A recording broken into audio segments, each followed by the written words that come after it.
This is the fundamental problem Trump has faced his whole life. He brags about stuff that you wouldn't have to brag about if the thing you were bragging about was actually true. You wouldn't have to constantly insist to people that you're a big brain genius. If you were actually a genius, you wouldn't have to brag about solving 8 wars. If you actually stopped 8 real wars, and you wouldn't have to brag about creating an awesome economy if the economy was actually awesome. If everyone was walking around with affordable healthcare, cheap groceries, and $2 gas, you could just sit back and spend the day picking drapes from your ballroom and reapplying concealer to your up Frankenstein hand. And no one would give it.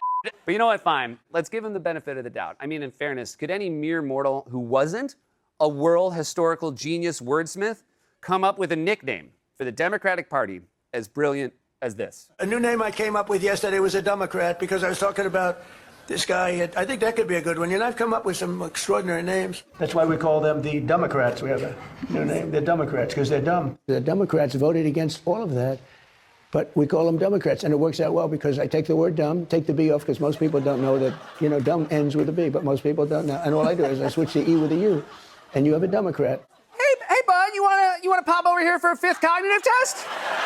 This isn't even the first time Trump has claimed that he just noticed the spelling of a one-syllable word and thought his observation made him a generational intellect. Drug traffic coming into our country is way down, and by ocean, by the water, you know, a lot of people say, what do you mean by sea? Is it sea, like vision? No, it's the S-E-A. You know how you spell us, right? You spell us, U-S. I just picked that up. Has anyone ever thought of that?